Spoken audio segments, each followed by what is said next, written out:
തൃശൂരിൽ ഗുണ്ടകൾക്കെതിരായ നടപടിയിൽ കമ്മീഷണറെ പ്രകീർത്തിച്ച് ബോർഡ്. പോലീസും ഗുണ്ടകളും ഏറ്റുമുട്ടിയ നെല്ലങ്കരയിലാണ് ഇളങ്കോ നഗർ എന്ന ബോർഡ് സ്ഥാപിച്ചത്. Board police എടുത്തുമാറ്റി.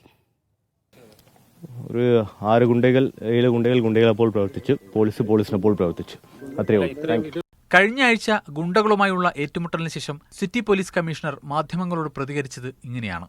പ്രതികരണം സമൂഹ മാധ്യമങ്ങളിൽ വൈറലായി. ഇതിനു പിന്നാലെയാണ് സംഭവം നടന്ന സ്ഥലത്ത് ഇളങ്കോ നഗർ എന്ന ബോർഡ് പ്രത്യക്ഷപ്പെട്ടത്. കോർപ്പറേഷന്റെയോ പോലീസിന്റെയോ അനുമതിയില്ലാതെ സ്ഥാപിച്ചതിനാൽ രാത്രി തന്നെ പോലീസ് ബോർഡ് എടുത്തുമാറ്റി. തന്റെ പേരിൽ ബോർഡ് സ്ഥാപിച്ചതിൽ കമ്മീഷണറുടെ പ്രതികരണം ഇങ്ങനെ: സിവിൽ സർവീസിന്റെ അംഗമായിട്ടുള്ള ഒരു വ്യക്തി എന്ന നിലയിൽ ഒരു പേരിന് വേണ്ടിയോ കൈയിടിന് വേണ്ടിയോ പ്രവർത്തിക്കുന്ന ഒരു ജോലിയല്ല. ആ കാര്യം കൂടി മനസ്സിൽ വെച്ചുകൊണ്ടാണ് അവരോട് അങ്ങ് റിക്വസ്റ്റ് ചെയ്തത്. സംഭവത്തിൽ 6 ഗുണ്ടകളാണ് പോലീസിന്റെ പിടിയിലായത്. 3 പോലീസ് ജീപ്പുകൾ തല്ലിത്തകർത്തു. ഗുണ്ടകൾക്കെതിരായ നടപടി തുടരുമ്പോഴും കുപ്രസിദ്ധ ഗുണ്ടയായ ശിവ ഇപ്പോഴും കാണാമറയത്തു തന്നെ. മീഡിയ 1 തൃശൂർ.